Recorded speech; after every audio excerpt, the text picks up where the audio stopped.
The Chief Executive Officer of Clearview News, Samuel Bello, has advised journalists to take advantage of every opportunity to make positive contributions and learn from the training opportunities by government and other corporate institutions.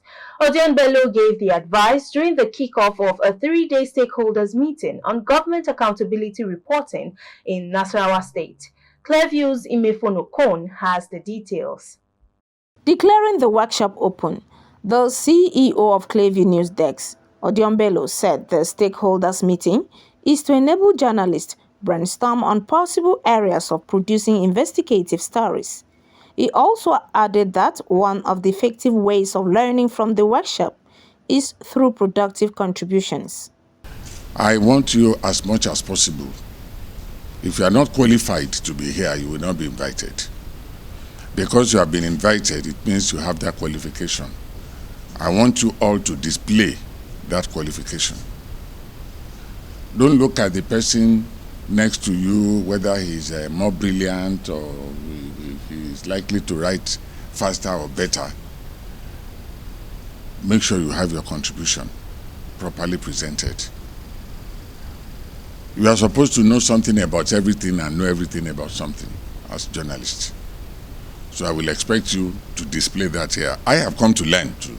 Similarly, the project coordinator, Nteng Ekbang, said the core mandate of the project is holding government accountable on issues around mineral resources. He also advised journalists to focus on developmental issues. But if we say, okay, we want to investigate an issue, at the end of the day, someone has to answer to something. That's the place where we are, and we should work with that mindset that if I'm here, something about accountability has to happen. Some participants at the workshop speak on their take-home from the workshop. My take-home in summary is that investigative stories are developmental stories. The emphasis on accountability and why we need to hold government accountable. That's my take-home. What I've learned today, I've got to understand that doctors do abandon government, their duty in the government hospitals, then they will go and be attending to their own personal hospitals. They'll be getting clients from the government hospitals, then they'll be taken to their own private hospitals. Highlight of the workshop was the breakout session where journalists brainstorm and come up with developmental ideas for the project. If you go to these sites, you see underage children walking, carrying these heavy stones. Some of them is their parents that send them to go and earn livings for, the family. But if you look at the Child Rights Act, at least you're supposed to be from 18 or even 20 before you start, venturing into this heavy tax.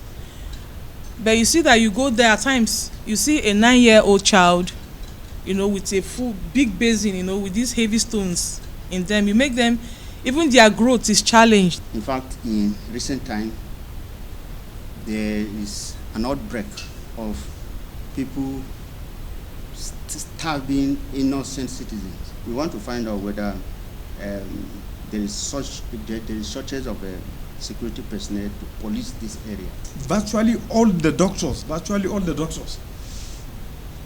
are rendering services in FMC Kefi, government employed, they also have their private hospitals outside. So they will approach the patient. If you think you cannot endure to next week, go to the hospital. The first one was Caro, who talks about security, where you just snatchings of phone and all that.